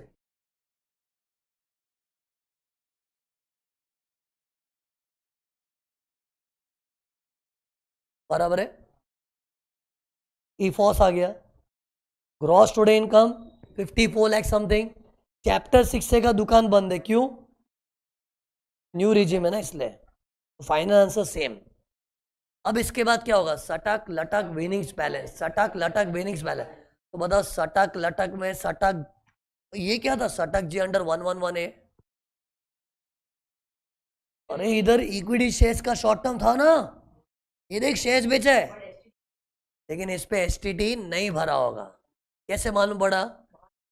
ये कंपनी रजिस्टर कहाँ हुई थी? फॉरेन कंट्री में, तो इसका फॉरेन स्टॉक एक्सचेंज में ट्रेड हुआ होगा, और पैसा भी फॉरेन के खाते में जमा किया है। एसटीटी कब लगता है? जब इंडियन स्टॉक एक्सचेंज में ट्रेड होता है। तो इधर कोई भी एंगल से लग रहा है कि इंडियन स्टॉक एक्सचेंज में ट्रेड हुआ है? नहीं। तो एसटीटी वाला है कि नो एसटीटी वाला? नो एसटीटी वाला, तो इसका अलग कॉलम नहीं बनेगा, अलग खाचा बनाते ना वो। तो ये देखो, ये सब नील है, सटक लटक लटक विनिंग्स, तो सारी इनकम जाएगी बैलेंस में। फिर टैक्स कैसे निकालना? ओल्ड रिजिम की new regime? New regime. Shortcut मार, शॉर्टकट अपना सीधा इस पे 30% निकाल के 4,20,000 माइनस। क्या आया?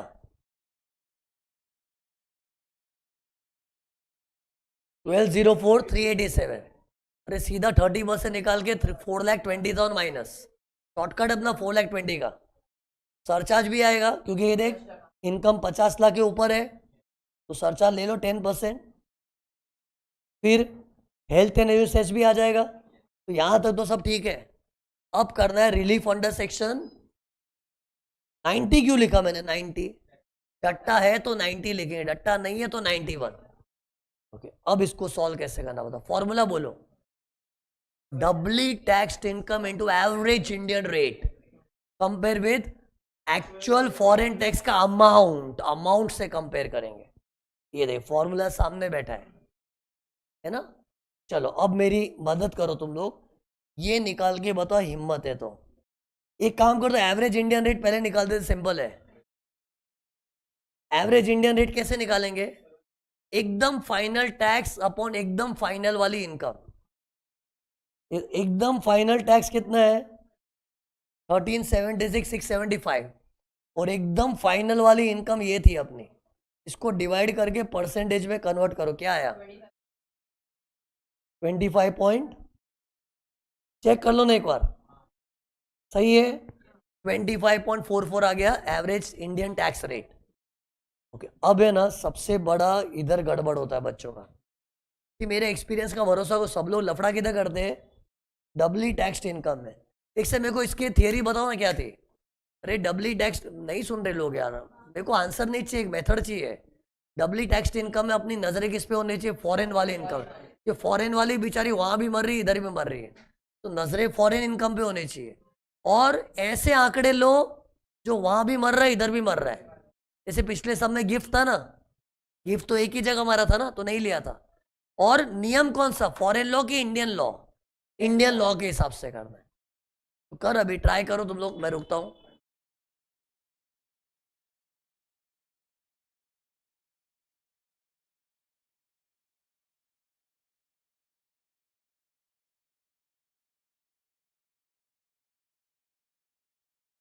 हो सकता है राइट है।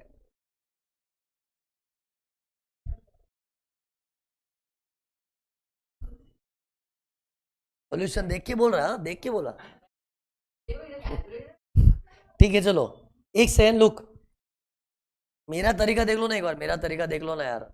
मैं डबली टैक्स इनकम कैसे निकाल रहा हूँ देखो, जो भी है ना फॉरेन का इनकम है ना, देखो फॉरेन देख, प्लीज देख ले एक बार, मैं देख कुछ पीला पीला कर रहा हूँ, देख तो लो जरा। ये पीली चीजों को देखना है अपने को। क्यों? यही बेचारे डबल टैक्सेशन के शिकार है ना, और वो भी इंडियन लॉ से लेना है, और ये तो स्टेटमेंट पूरा इंडियन लॉ से ही बना है। उठा ले अमाउंट, ये क्या है, 2,01,285।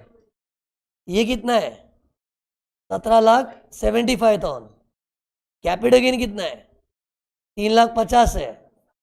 डिविडेंड कितना है, 7 लाख है। अरे मतलब मैं नजरें किस पे थी मेरी, फॉरेन से आई हुई इनकम पे, और वो भी कंप्यूटेशन इंडियन नियमों के हिसाब से किया हुआ, और ये सब डबल टैक्सेशन के शिकार हुए। सी लास्ट सम में वो जो गिफ्ट का पॉइंट था ना, बहुत रेयर होता है कि गिफ्ट ऐसा था वहां टैक्स नहीं मारा था, इंडिया वालों ने मारा था। ऐसा तुमको बहुत रेयरली मिलेगा। मोस्ट ऑफ द क्वेश्चन में जो इनकम दी है ना, वहां से आई हुई, वहां से आई हुई, सब डबल टैक्सेशन के शिकार होती है। सब उठा लिया करो, देखो मैं सब उठा लिया है, और वो भी देखा मैंने इंडियन नियमों से उठाया है। इंडियन नियम के हिसाब से देख, ऊपर वाला अमाउंट रेंट का अमाउंट देख, पूरा इंडियन नियम से। मैं बोल रहा हूँ ना, सब इंडियन नियम से ही करना है। उसी तुम लोग को भी है ना अपने सॉल्यूशन में ऐसा पीला पीला ऐसा कर देना चाहिए सब, हाँ। ये सब अमाउंट्स पे मेरी नजर थी। ओके, तो कर, टोटल कर सबका।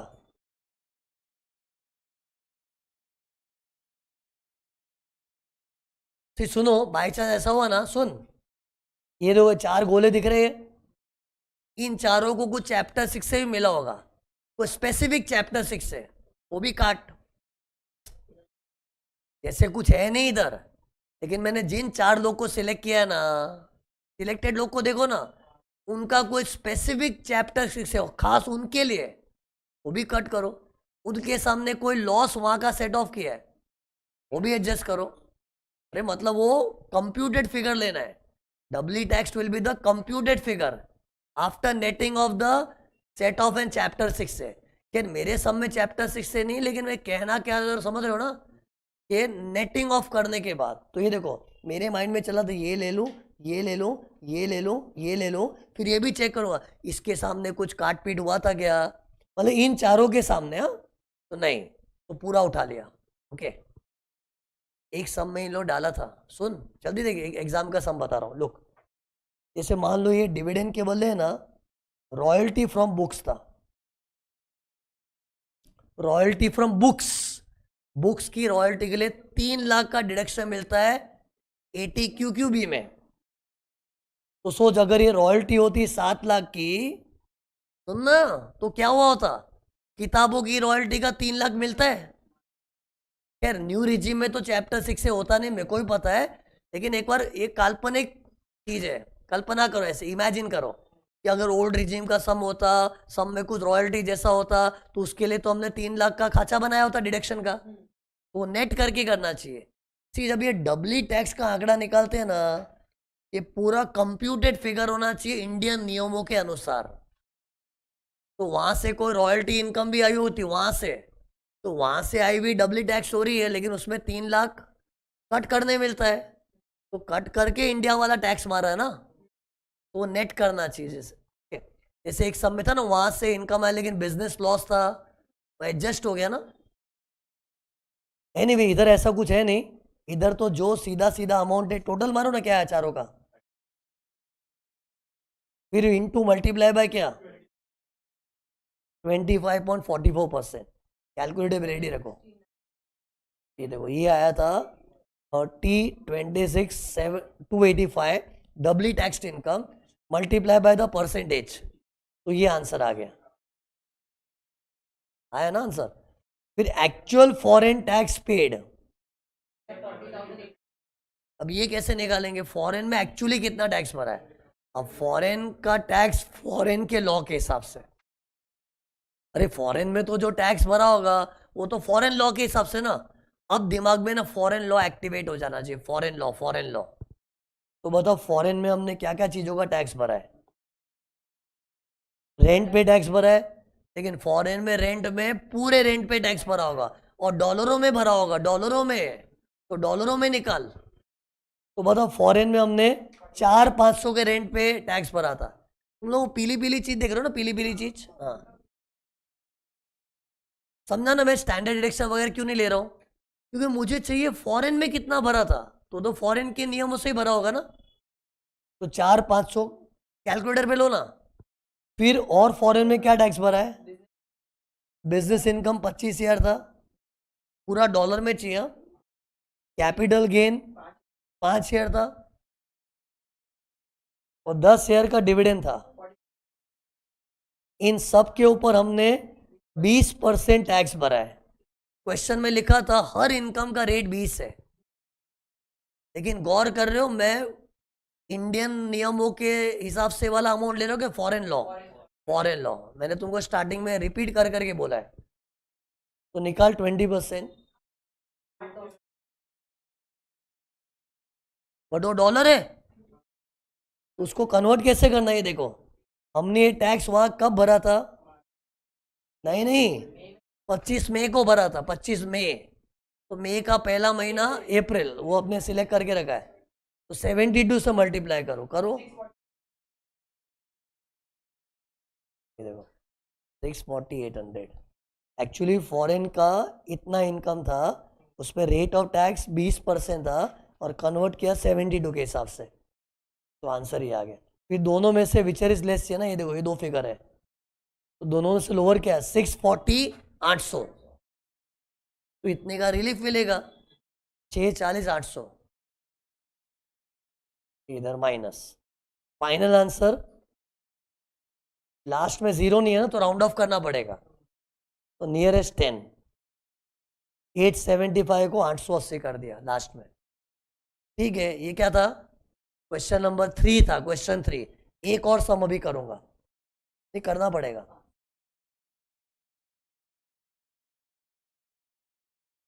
सुनो इधर, ये सुनो ना, इसका डाउट क्या है कि अपना इनकम 50 लाख से ऊपर गया, सर्च आ जाता है, लेकिन जब जब सर्च आ जाता है मार्जिनल रिलीफ भी चेक करना चाहिए। कर लो, तुम लोग को चाहिए तो कर लो, लेकिन मार्जिन रिलीफ का फॉर्मूला क्या था? Extra tax minus extra income. वो अगर नेगेटिव आया तो रिलीफ नहीं आएगा, तो इधर नहीं आएगा। क्योंकि सी अपना 50 लाख से थोड़ा बहुत बड़ा है कि अच्छा खासा बड़ा है? 4 लाख है, 50 लाख के बाद 4 लाख और आ गया इनकम। ठीक, थोड़ा बहुत अपने को डाउटफुल लगता है ना एग्जाम में, कैलकुलेट करके देख लो। हाँ 50 लाख थोड़ा बहुत ही ऊपर होता है, थोड़ा बहुत, तब मार्जिनल रिलीफ का केयर लेना पड़ता है। तो ये इधर थॉट आया तो थॉट आना अच्छी बात है, लेकिन तुम लोग कैलकुलेट करके देख लो। और एग्जाम में डाउटफुल लग रहा है तो कैलकुलेटर पे करके देख लो, अगर रिलीफ आने वाली होगी तो आंसर अपने आप आ जाएगा ना, बट इधर नहीं था।